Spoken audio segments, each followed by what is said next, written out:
saja. Yang pertama adalah menentukan makna proklamasi kemerdekaan Republik Indonesia. Di video sebelumnya sudah ada ya makna dari proklamasi kemerdekaan, yaitu tentang maknanya sebagai puncak perjuangan Indonesia. Lalu yang berikutnya pengakuan kepada dunia luar. Yang ketiga menaikkan martabat bangsa. Yang keempat lahirnya negara kesatuan Republik Indonesia, dan yang terakhir adalah sebagai tonggak sejarah negara Indonesia. Oke, kisi-kisi yang kedua yaitu langsung saja. Siswa dapat menentukan nama tokoh sesuai peranannya saat proklamasi. Kemudian yang ketiga, siswa dapat memasangkan nama tokoh proklamasi dengan peranannya melalui tabel. Siswa dapat memasangkan nama tokoh proklamasi dengan peranannya melalui gambar tokoh. Harus tahu ya gambar-gambarnya tokohnya. Nah, gambar Insinyur Soekarno yang menyusun, menulis, menandatangani, dan membacakan teks proklamasi. Lalu ada Muhammad Hatta, beliau juga yang menyusun dan menandatangani teks proklamasi. Yang ketiga ada ini Ahmad Subarjo, beliau yang menyusun teks proklamasi dan berperan dalam peristiwa Rengas Dengklok. Lalu tokoh selanjutnya yaitu ada gambarnya, yang ini adalah Sayuti Melik. Beliau adalah yang mengetik teks proklamasi. Lalu ada Ibu Fatmawati, beliau yang menjahit bendera pusaka Sangsaka merah putih. Dan yang terakhir ini ada Latif Hendraningrat yang menaikkan bendera. Ya, pengibar benderanya bersama Suhut ya. Oke. Lalu kisi-kisi berikutnya, siswa dapat menentukan tempat-tempat bersejarah yang berkaitan dengan penyusunan teks proklamasi. Oke, ini ada peristiwanya sebelum proklamasi, tempat-tempatnya ada di Rengas Dengklok ya. Pertamanya itu tanggal 16 Agustus. Golongan muda mendesak Soekarno-Hatta untuk segera memproklamasikan kemerdekaan, maka dibawalah ke Rengas Dengklok. Lalu setelah yakin bahwa Jepang telah menyerah kepada sekutu, barulah disusun teks proklamasi ketika malamnya di rumah Laksamana Maeda, yaitu di Jalan Imam Bonjol nomor 1 Jakarta Pusat penyusunannya. Tapi ketika membacakannya di rumah Insinyur Soekarno, yaitu di Jalan Pegangsaan Timur nomor 56 Jakarta. Nah, yang selanjutnya adalah siswa dapat menunjukkan sikap positif terhadap kemerdekaan. Sikap positif itu seperti apa saja?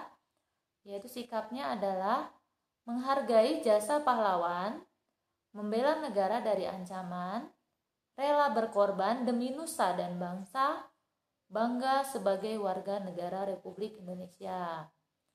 Nah, contoh perilakunya yaitu melakukan upacara bendera ya. Sebagai siswa itu cukup dengan melakukan upacara bendera, belajar dengan giat, lalu memperingati HUT RI, dan mengenal peristiwa dan tokoh sejarah. Jadi supaya menunjukkan sikap positif terhadap kemerdekaan. Oke, dan menghargai para pahlawan Indonesia yang telah berjuang. Kisi-kisi nomor 7, siswa dapat menyebutkan hari besar nasional untuk mengenang peristiwa sejarah. Nah, ada beberapa hari besar yaitu 1 Maret, peristiwa serangan umum 1 Maret, Super Semar setiap tanggal 11 Maret, Konferensi Asia Afrika di Bandung 18 April, Hari lahir Pancasila 1 Juni, Pemberontakan G30 SPKI 30 September, Hari Kesaktian Pancasila 1 Oktober, Hari Sumpah Pemuda 28 Oktober, Hari Pahlawan 10 November. Oke, langsung saja yang berikutnya.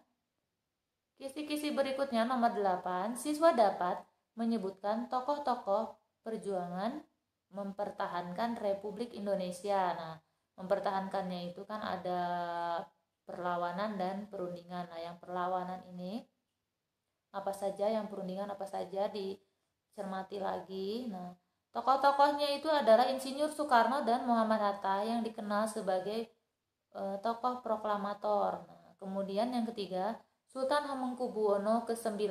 Beliau ini berperan serta dalam memperjuangkan kemerdekaan.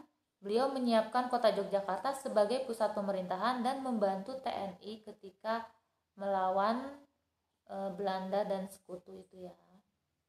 Selanjutnya, Letkol Soeharto berperan dalam memimpin serangan umum 1 Maret 1949 untuk merebut kota Yogyakarta dalam waktu 6 jam. Nah, yang terakhir adalah Jenderal Sudirman yang terkenal dengan perang gerilya, yaitu perang secara sembunyi-sembunyi. Nah, beliau adalah pemimpin TKR dalam perang gerilya ketika agresi militer kedua. Ya, kisi-kisi berikutnya. Siswa dapat memilih usaha jalur diplomasi yang digunakan untuk mempertahankan kemerdekaan Republik Indonesia. Lalu siswa dapat menentukan tempat perjanjian atau perundingan sebagai jalur diplomasi untuk mempertahankan kemerdekaan Republik Indonesia. Dan siswa dapat menyebutkan anggota KTN, nah, Komisi 3 Negara, yaitu ABA singkatannya, Australia, Belgia, dan Amerika Serikat. Kemudian yang ke-12, siswa dapat menyebutkan hasil perjanjian atau perundingan sebagai jalur diplomasi. Nah, jalur diplomasi itu berarti tanpa perlawanan ya, melalui perundingan atau perjanjian kesepakatan untuk mempertahankan kemerdekaan Republik Indonesia. Perundingannya itu kemarin sudah dibahas di video sebelumnya, ada perundingan Linggarjati di Kuningan, tokohnya ini ada dari wakil Inggris, Indonesia, dan Belanda.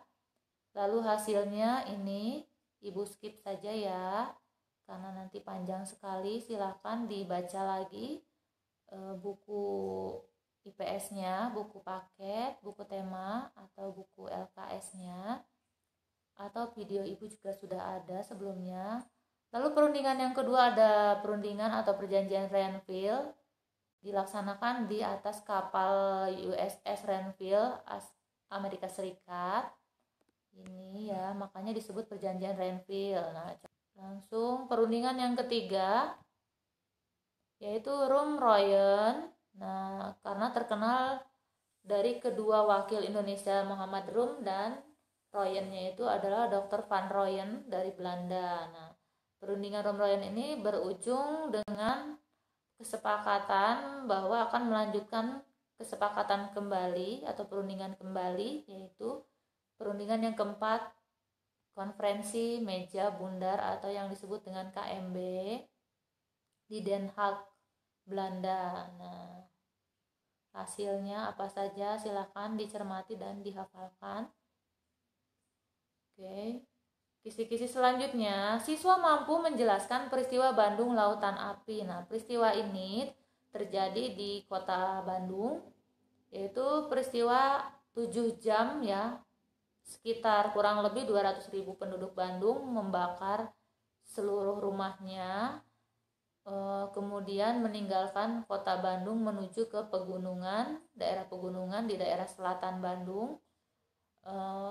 Maksudnya pembakaran secara besar-besaran ini adalah supaya mencegah tentara sekutu dan Belanda menduduki Bandung yang hendak dijadikan markas strategis militer. Oke, selanjutnya, siswa mampu menentukan nama menteri di awal masa kemerdekaan. Ada Menteri Kemakmuran, Insinyur Darmawan Mangunkusumo. Lalu ada Menteri Keuangan, Insinyur Surahman.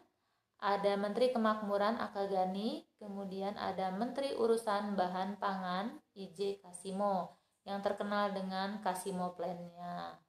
Nah, ini yang terakhir, siswa mampu menentukan salah satu saran yang dikemukakan oleh Kasimo. Tadi sudah dijelaskan bahwa yang terkenalnya itu adalah Kasimo Plan. ini rencana Kasimo itu ada beberapa, yaitu memanfaatkan lahan kosong di Sumatera untuk lahan pertanian, ada transmigrasi, memindahkan 20 juta, di sini kurang juta ya, memindahkan 20 juta rakyat.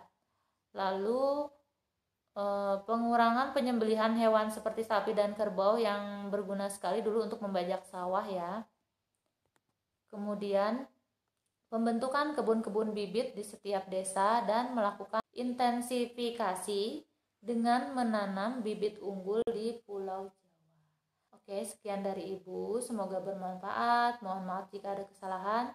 Selamat belajar dan semoga sehat semuanya serta dapat mengerjakan UTS minggu depan. Oke, terima kasih. Assalamualaikum warahmatullahi wabarakatuh. Jangan lupa untuk like and subscribe ya. Follow Facebook dan Instagramnya Dini Mamanya Sira, serta pantengin terus channelnya Ibu Dini Suryani dan selalu rajin belajar. Makasih.